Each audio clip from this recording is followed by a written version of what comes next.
Local productions on QTV are made possible with support from viewers like you. Thank you.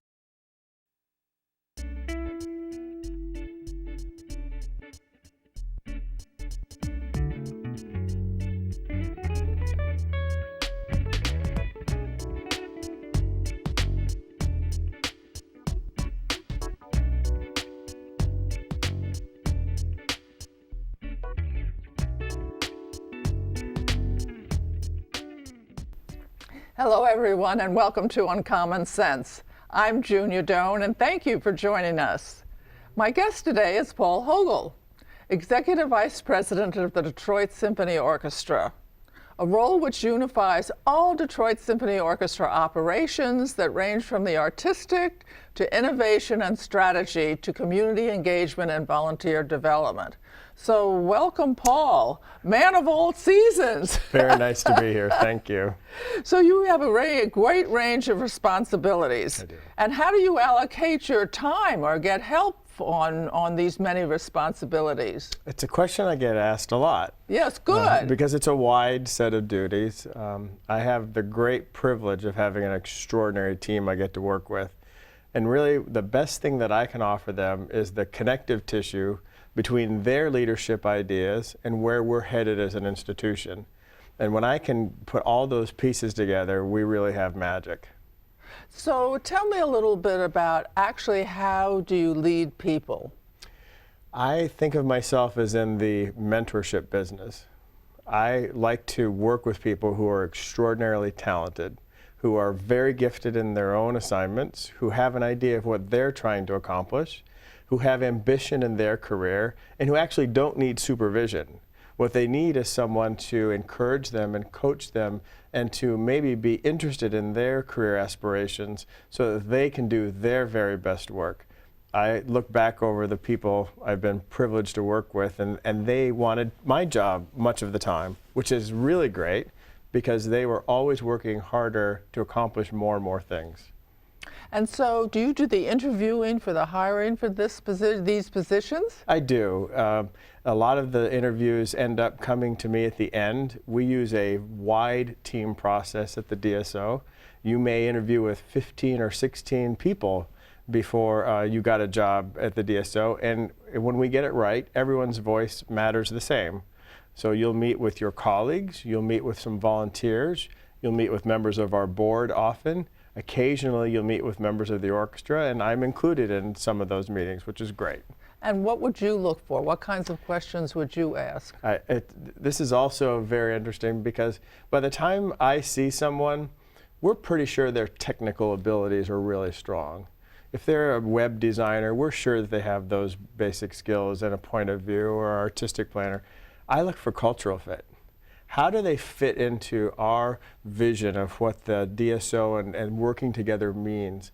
We have a motto about our culture. It's called One DSO, and it kind of summarizes by saying that we will have each other's back, that we're working together towards something, and we're going to have each other's back in pursuit of that. So that's the thing I look for, is how that person will fit in and add to and maybe take from in a way that they develop from our culture. And what do you mean specifically, like cultural things? How they are as a member of a team. How can they function when they are a member of a team but have a point of view and they want to have their point of view acknowledged? Are they an independent worker, or are they someone that needs quite directed work activity? Do they see what happens on Thursday night as exciting and interesting on the concert stage enough that the previous 60 hours of work makes sense? Those are some cultural things that you want to understand. It's not a 9 to 5, I'll come in and do my job and go home and never think about it type of assignment. How do you deal with unnamed people? I mean, everybody gets a little complaining every once in a while or out of sorts. That's usually me. Yeah, well, we're all entitled. Yes. How do you work with that kind of person? Well, when I'm thinking the clearest, I keep in mind that when somebody feels that way and is demonstrating that behavior, there's something that's been going on that led them to that. It didn't just happen. By the time somebody expresses anger or disappointment or frustration, or some sense of kind of disconnectedness from what's happening, they've been thinking about it for a while. I get the opportunity to sit with someone and I can ask them, what's been going on? Tell me what you're feeling so I can help you not feel that way, so I can help you understand something better, or so I can understand something better, which is a great thing to have to look for. And how do you generate that sense of trust that they could speak to you fully? I think you earn it over time. And every time I do something that is consistent with what I just said, I earn the credibility to go and talk with someone. And every time I do something that is in conflict with that, I have to repair that relationship. Because as much as I would love everyone to say, well, I can always go in Paul's office and be straight up with him, if I'm not open and patient and responsive, then I've kind of violated that core belief of mine, and that does happen. And do you read people then non-verbally as well? I do. I like to think of my job as being a student of people. I've always felt that way about my job. I've worked 30 years in really important orchestras, and I study people's reactions.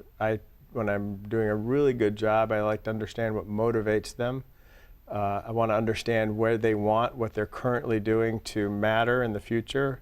What are they trying to accomplish by their work right now? Because when I understand that, then I can help them untangle what they're feeling or reacting right now. Very interesting.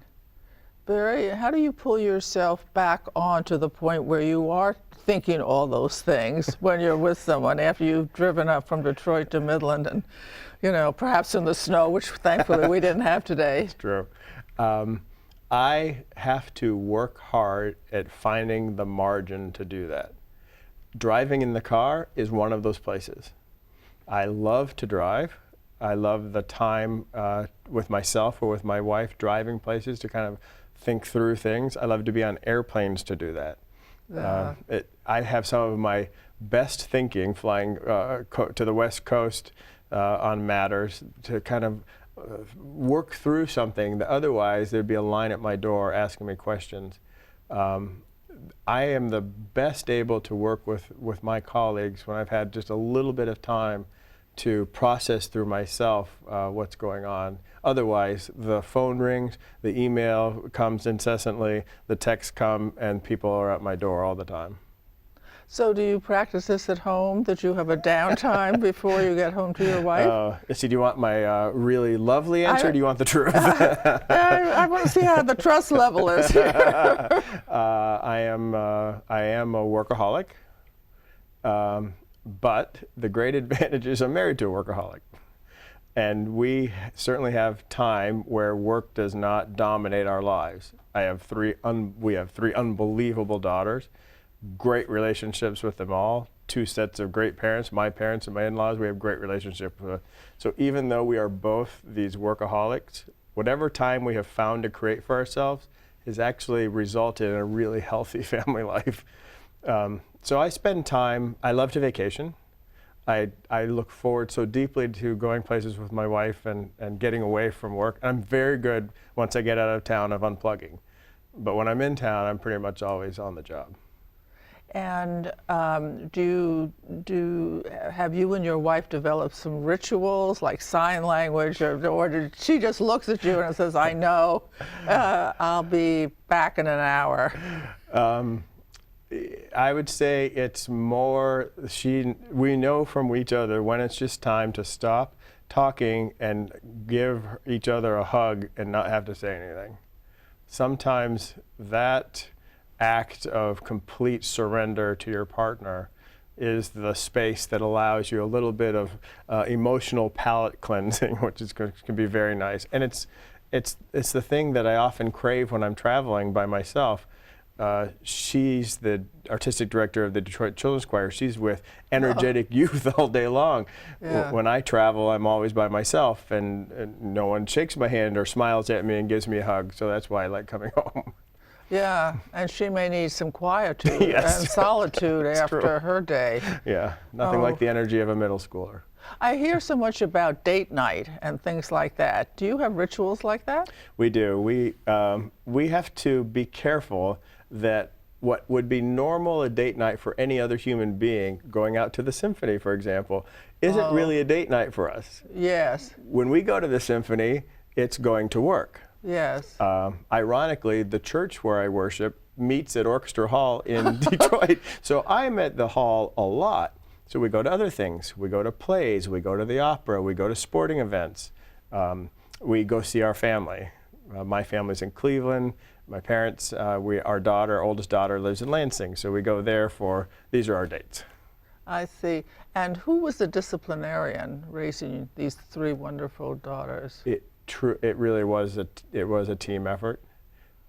Somebody gave us advice very early to make sure that you were on the same page when it comes to the big things. Our three daughters, we have an oldest daughter and then identical twins. Oh. As it turns out, our oldest daughter is very much like me in terms of the way she processes the world. Therefore, it was really easy for me to relate to her in certain situations. And our twin daughters have an observance of the world a little bit more like my wife. And so she understood when they needed some support or encouragement or different sets of instructions. And sometimes it was divide and conquer. So what did you try to teach them value-wise? Our faith is an extremely important part of our lives. We're devout Christians, and that was and continues to be a really important part of them journeying through their life and understanding what that means to them personally.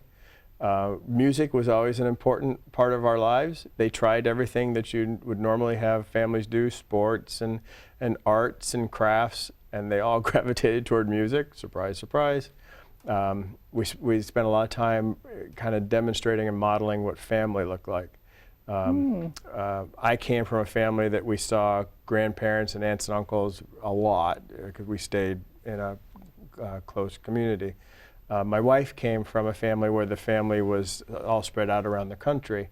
And so we tried to model how you made time and a priority of seeing and being with your family.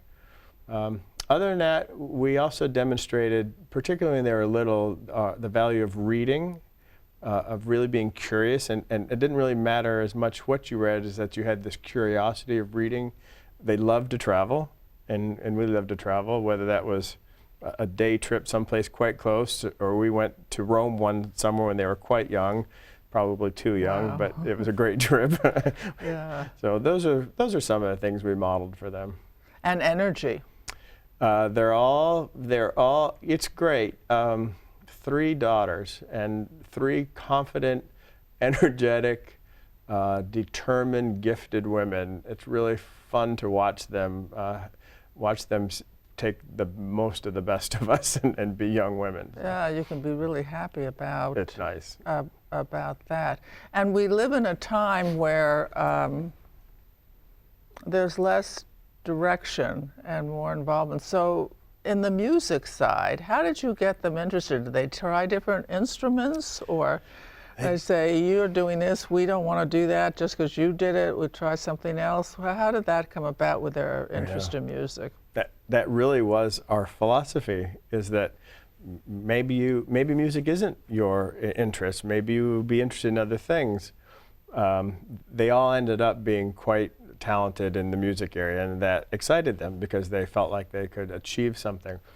The oldest daughter started on violin, and a few years into that she then switched to viola, and she really liked it and did well at it. Her twin sisters, one knew she wanted to play viola immediately, which is an unusual choice. Yeah, it is. Violin, cello, these are popular choices. But Rachel really wanted to play viola. Her twin sister wanted to play double bass. And my wife said, I am not carting that double bass over for the next 10 years. So she did pick the cello and is a really fine cellist. And now the oldest daughter is in her 3rd year of veterinary school at Michigan State, still plays viola a little bit and certainly has the gifts of music, but is a really gifted scientist. And the twins are now working on their master's degree in music, so it's really exciting. It is to see the variety of outcome. Yeah. Did you limit television or some of the other things parents sometimes do? No, we didn't. We probably were more careful than most about the types of things they did outside the house, making extra sure with whose family they were interacting and getting to know the parents and various clubs and things they participated in. But when the kids were young, my wife was gravely ill, and we didn't have the luxury of all those discussions about, well, should they watch this or shouldn't they watch this? I suppose when they were growing up, the most entertaining thing on television was both Sesame Street and Barney, so it wasn't a high threshold to have to cross. How much time do you spend with or when the children were young in particular, with the out-of-town grandparents? Were they coming to visit for a while, like a week, or you were going there on vacations? Yeah, it was that rotation. We never lived very close. For a few years we lived close to one set of grandparents, but it was always trips that we'd take 4 or 5 days here. They always lived in Washington, D.C. and Cleveland, so there were 2 interesting places to go and visit. My parents live on Lake Erie, so that was a fun place when you're a little kid to go feed the ducks and see things. But as you described, they would come to visit us for 4 or 5 days. We'd go to them. As it turns out, this Thanksgiving, most of us will be together at our house for Thanksgiving. It's a very nice thing. That's nice. That doesn't happen much anymore. Doesn't. It took a year to plan. It took a year? Yeah. To get everybody there? Yes. Yeah, I used to do Thanksgiving when Ted was alive. I loved it. It's my favorite holiday. It was the kids' because request. It was one of gratitude. Yeah. And I think that's, we should live that way. I agree. We're Americans. We should live that way. So anyway, yours is such an odd job. That's because I'm odd. No, there was a job before you. Oh, sorry, yes. Yes, right. I just think, how does one stumble into the field or find it? I'm thinking about people who are watching right now and they're saying, he does what? Yeah. You know, how do you prepare for something like that? It's a great question. I started in college my freshman year to study physical therapy. And at the end of my freshman year, I met with my advisor and he said, Paul, you're a great kid and a good student and all that, but next year you have enrolled for almost all music classes. And he said to me, why don't you give that some thought over the summer about whether you really want to be a music person instead? Yes. And I was one of those people, when I went into school, I said, well, I'm not going to be one of those ones that changes their degree. That was the third rail. Too flighty. Yes. So I did give it some thought over the summer, and I talked with everybody whose opinion I valued at the time, and I changed my degree to music administration. And I ended up going back to that same school, and as soon as I got back, I had 3 or 4 different jobs in the kind of music business world. The personnel manager for the youth orchestra, the stage manager for the professional orchestra, the ensemble manager for all the university ensembles. I said, this is great, and I'm pretty good at it. I like talking to people, I like raising the money, I like getting things organized, I like the systems. Do people make a living doing this?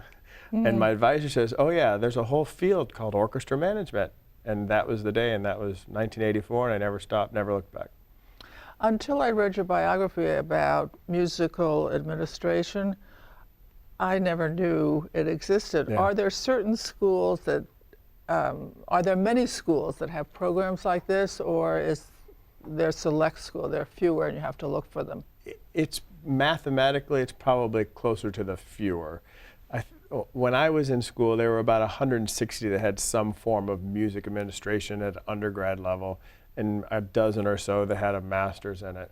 Now there's some very fine, Wayne State has an amazing music business program, and it's for both nonprofit and the commercial world. Where I went to school still continues to have this music administration program. Then there are great master's programs at places like Roosevelt University in Chicago, Indiana University, Florida State University, 3 that quickly come to mind. It's a good complement for some real experience. It's hard to take the theory of the textbook and the classroom and apply it to sitting in front of a very experienced, seasoned board member or donor. you have to have some wear on the tires in order to apply the knowledge, but they're great training programs. And you think the master's is important to get? Well, no one can argue to the contrary that quality additional education isn't valuable. When I see candidates, unfortunately, it's just a checkbox on the Yes. did they meet the minimum requirements?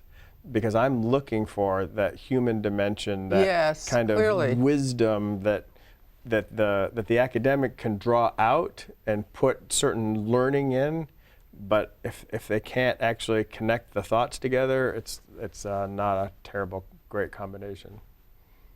So in the state of Michigan, for those in the audience that might want to pursue it, name 4 or 5 schools they could look into at the undergraduate level, Yeah. if you're aware of them. Well, definitely at Wayne State University in Detroit, great program. University of Michigan is about to be more serious about this. I know that Central and Central Michigan and Eastern Michigan and Western Michigan all have some level of programming in this. I'm less familiar with the liberal arts schools about what their programming is, but this is one of those degrees that can actually be assembled really beautifully, where you take the core of the music department programming, the College of Music, with the kind of core of the business school. It would be a brilliant combination. The advantage I had as an undergrad student is that I had professors that were still active symphonic performers. They took their craft really seriously. But then I walked across the campus to the business school for accounting and economics and statistics. I got the best of both of those worlds, and I got a faculty that really cared about the craft of making music. It's a great advantage that I had. I have a friend who's now a pretty well-known artist, but started out not so. And I told her, you may think of yourself as an artist, but you have to think of yourself in sales Yes. and in business, that it would really help Yes. if you had some exposure to that kind of thing. So you had some reflexive thought about Right. that as you did the art and this and that. Yep. And she's a really good That's saleswoman great. at this point. And, but I do think that combination of always get the business, Yeah. because that applies to a lot of fields. Didn't used to be true. It didn't used to be true. We used to churn out tens of thousands of musicians from the highest level training in this country, and them never hearing the word marketing or fundraising or board development. And now there are high level conservatories and schools of music, equally fine, who have started to introduce that into the curricular thinking, because you need that. The 21st century musician has to have extraordinary talent, and they do. Right. But they also have to have this ease in the boardroom, as it was, because it's a more interactive world. We have musicians who sit on every one of our committees, and they are really great members of our board and members of those committees because their training and their experience is broader.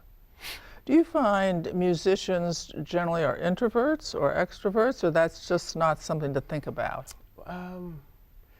I think their whole life prepares them to be introverts, because They have to practice by themselves. yeah, early in their life, just pick Joshua Bell as an extreme example, or any member of the Detroit Symphony. When they're 4 or 5, somebody says, you're really special.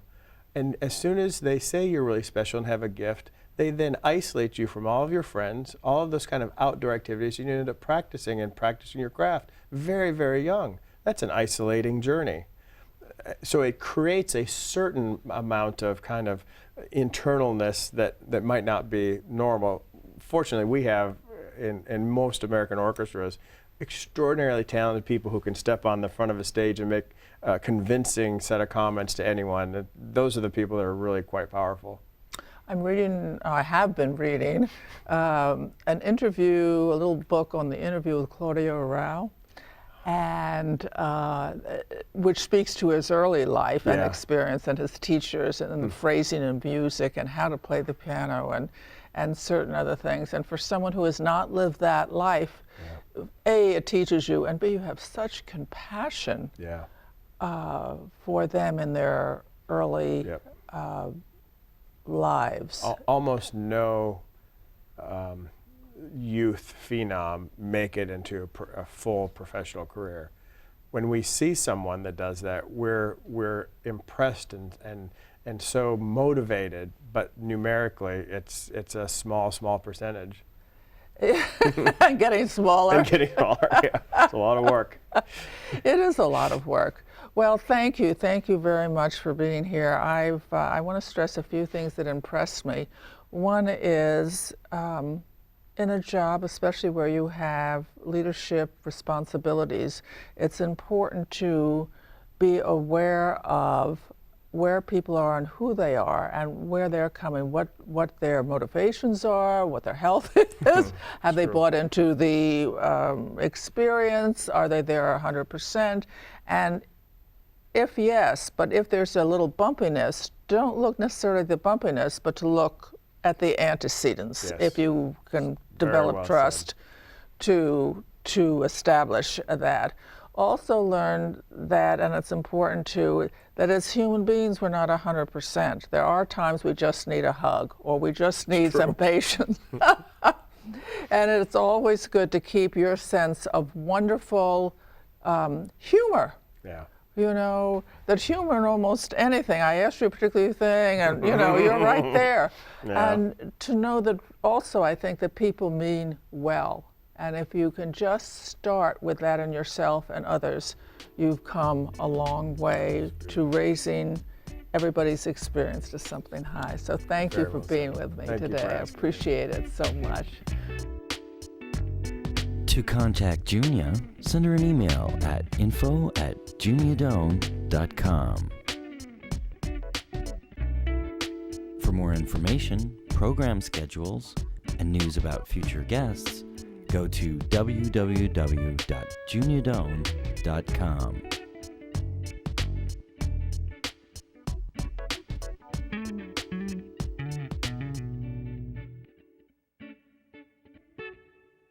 Thanks for joining us. See you next time for Uncommon Sense with Junia Doan.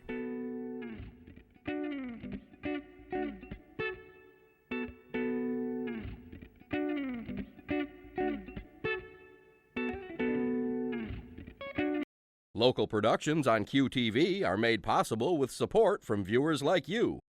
Thank you.